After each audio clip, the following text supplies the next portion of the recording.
C'est une mauvaise nouvelle pour la haute saison des produits électroniques. Plusieurs usines chinoises arrêtent leur production, provoquant une onde de choc chez les fournisseurs mondiaux. La raison, des restrictions d'énergie. Je n'ai jamais entendu ça auparavant, c'est fou. Charissa Rubé est la fondatrice d'un fabricant de caméras, Dakota Micro, l'une des nombreuses entreprises américaines touchées par les coupures. Mais la Chine elle-même est la plus durement touchée.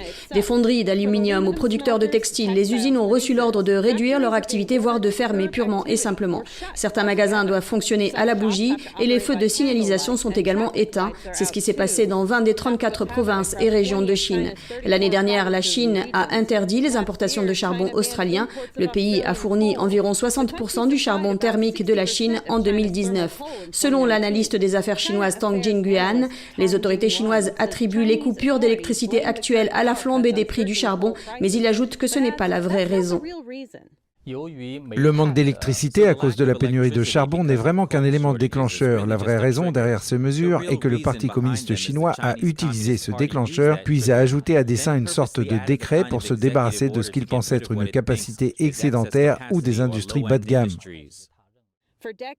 Pendant des décennies, la Chine a été considérée comme l'usine du monde, produisant des biens pour les pays consommateurs riches du monde, dont les États-Unis en premier plan, mais aujourd'hui, Pékin n'en veut plus. Le parti veut développer le type d'industrie qui enrichit les usines de moyenne à haute gamme qu'il considère comme le plus grand atout du parti dans sa compétition stratégique à long terme avec les États-Unis. Ces dernières années, la Chine a vu se développer de nouvelles infrastructures, notamment la construction du réseau 5G, l'intelligence artificielle et les centres de données. Ils sont inclus dans le plan de développement futur de Pékin. L'industrie du big data et de la surveillance numérique a aidé Pékin à collecter des données et des informations en masse sur les citoyens chinois. Les petites entreprises et les particuliers, et même les ménages, ils sont en quelque sorte sacrifiés. Et selon le rapport officiel de la Chine, il indique qu'une tonne de charbon, si vous la mettez dans l'industrie du big data, cela peut générer directement 1 300 € de valeur de sortie pour le centre de données et 116 000 € pour l'économie numérique. Cette valeur ajoutée entraînera également l'ensemble de la chaîne industrielle numérique, soit environ 470 000 €.